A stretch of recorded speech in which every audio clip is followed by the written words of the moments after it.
Dalam kasus ini, selain mengamankan 2 orang artis sebagai korbannya, polisi juga mengamankan 2 orang yang diduga sebagai penyedia jasa PSK online.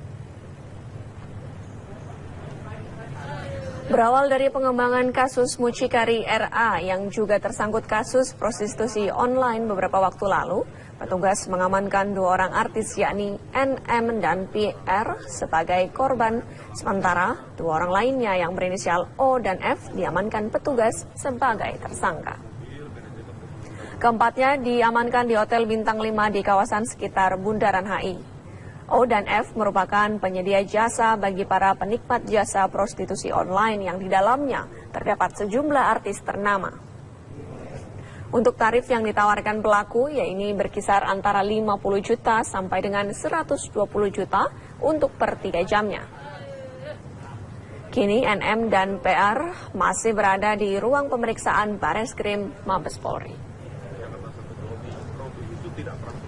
Dengan manajer atau artis ya lewat TU, dan itu mereka tidak langsung, mereka betul-betul kebetulan korbannya adalah artis dan juga model dan juga catwalk, dia model pakaian begitu atas nama NM dan satu lagi PR.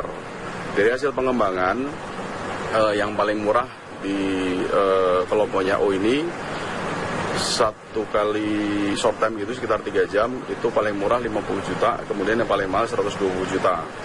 Itu termasuk artis senior juga ada dalam rekaman kita, sedang kita kembangkan untuk menuju ke sana. Ini sebenarnya pengembangan dari yang disidik oleh Polres Jakarta Selatan, karena ternyata RB itu ngambilnya dari O ini. Kita beralih ke kabar lainnya, pemirsa. Salah seorang saksi kasus. Kembali dengan informasi dari Bareskrim Mabes Polri yang menangkap 2 orang tersangka tindak pidana perdagangan orang di sebuah hotel berbintang 5 di kawasan Jakarta Pusat. Ya, 2 orang tersangka berinisial F yang berprofesi sebagai manajer artis dan juga O yang berprofesi sebagai manajer tempat hiburan malam.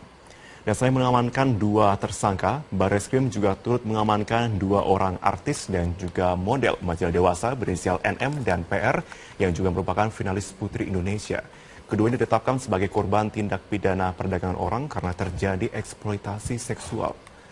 Kasubdit Direktorat Tindak Pidana Umum Bareskrim Polri Kombes Pol Umar Esfana menyatakan saat ini 2 orang tersangka dan 2 orang korban masih dalam pemeriksaan. Pemeriksaan yang dilakukan berupa pencarian isi data telepon genggam milik tersangka untuk mendapatkan data. Penangkapan dilakukan pada pukul 21.30 Kamis malam. Kedua tersangka diduga melanggar Undang-Undang Nomor 21 Pasal 2 Tahun 2007 dengan ancaman hukuman minimal 3 tahun penjara dan maksimal 15 tahun kurungan penjara. Sedangkan kedua korban yakni NM dan PR akan diserahkan ke Dinas Sosial. Jadi kami malam ini setelah proses panjang kurang lebih 3-4 hari, malam ini kami menangkap 2 tersangka tindak pidana perdagangan orang. Diduga melanggar Pasal 2 Undang-Undang Nomor 21 Tahun 2007 tentang pemberantasan tindak pidana perdagangan orang. Tersangkanya atas nama O dan atas nama F. TKP-nya ada di Hotel Bintang 5 di kawasan Jakarta Pusat, antara Tamrin Sudirman. Kemudian sebagai korban adalah 2 orang artis yang juga foto model, yang juga model, berinisial MS dan PR. NM dan PR, dua-duanya artis, dua-duanya juga berprofesi sebagai foto model, dua-duanya berprofesi juga sebagai model.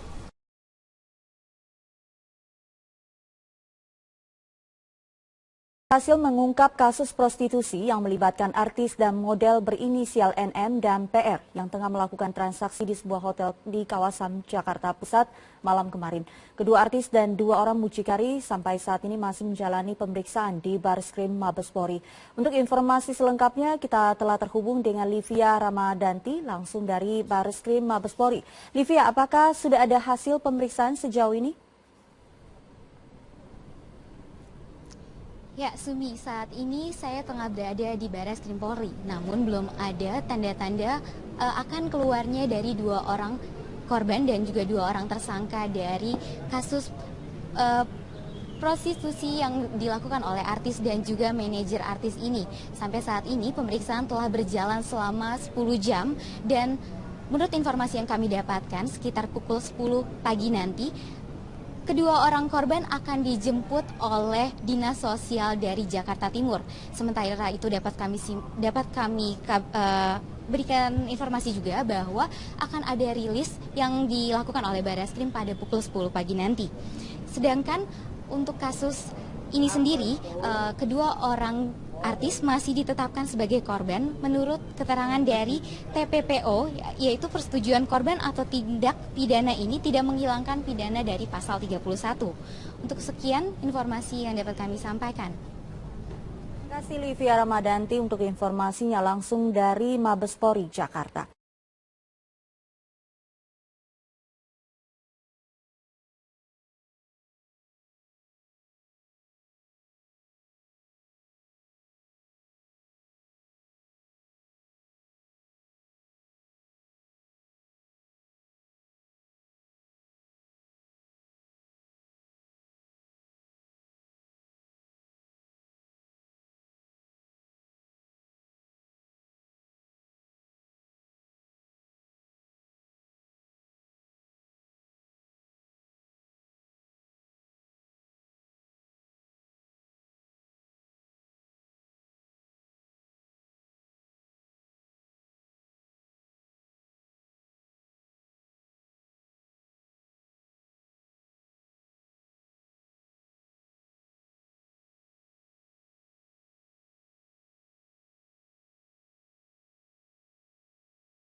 Tentunya yang menggiurkan artinya apa? Ditawarin dengan pekerjaan yang mudah, kemudian mendapatkan keuntungan dan lain sebagainya.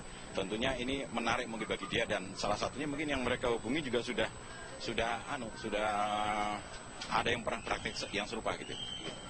Oke, dan hari ini kita tidak sendiri, tidak berdua saja nih Pak, maksud saya kita bersama dengan beberapa orang korban di sini. Mungkin Bapak bisa tunjukkan salah satunya yang berusia 14 tahun, karena kita ingin menggali sebenarnya apa keinginan dari korban tersebut untuk mendapatkan uang lebihkah, sebenarnya seberapa perlukah ia mendapatkan uang lebih? Yang mana nih Pak? Jadi ini adik-adik kita korban ya, ini adik-adik kita korban, kasihan sama mereka gitu ya. Salah satunya nih adik kita yang berumur 14 tahun, kebetulan juga dia sudah mengambil. Jadi ini tentunya kita juga prihatin dengan kondisi seperti ini. Kami juga lagi menggali apa sebenarnya yang mereka menjadi tertarik untuk menjadi ikut dalam kelompok itu, sehingga mereka diperdaya kalau menurut pendapat kami untuk mendapatkan keuntungan melalui cara-cara yang tidak benar gitu. Oke. Mohon izin Pak, saya untuk mewawancari satu orang korban di sini mungkin yang berusia 14 tahun. Adik, sebenarnya apa alasan adik? Apakah memang ada kebutuhan ekonomi di sana untuk mendapatkan uang lebih atau seperti apa, Dek? Kebutuhan ekonomi aja. Kebutuhan ekonomi aja.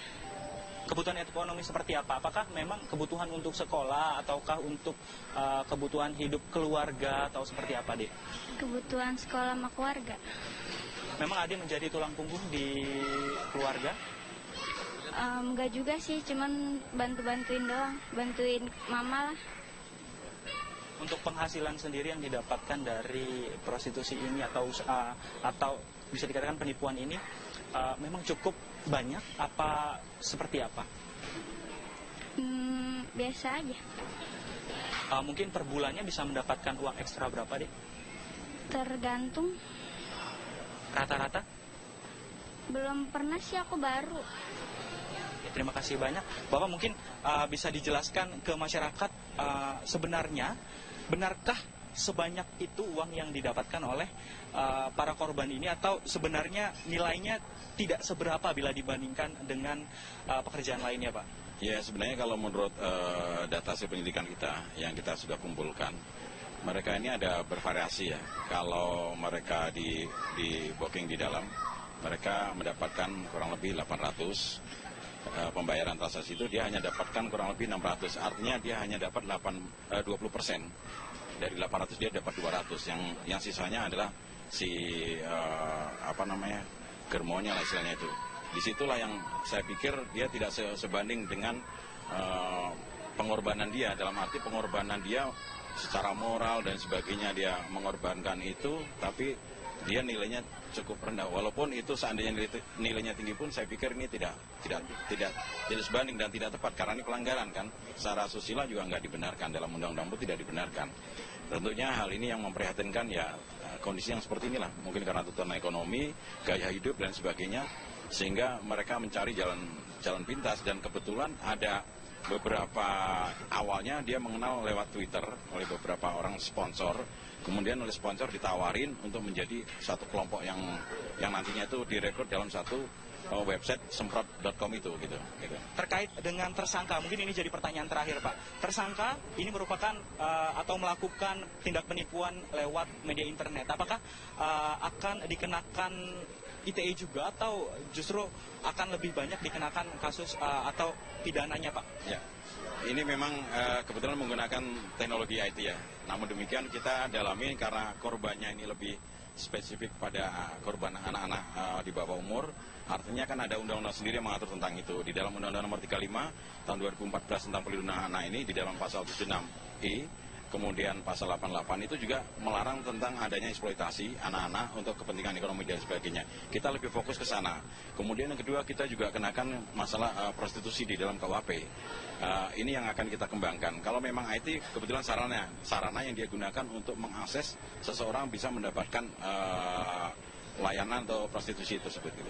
Pak Heru, terima kasih banyak atas waktunya. Pemirsa, kita harus mengapresiasi apa yang Polda Metro Jaya telah berhasil ungkap. Semoga saja nantinya akan ada prostitusi berkedok online lain yang dapat berhasil dibuka atau diungkap oleh Polda Metro Jaya, baik itu kepolisian. Untuk sementara itu, saya kembalikan ke Anda Bayu dan juga Paramita di studio. Baik, terima kasih.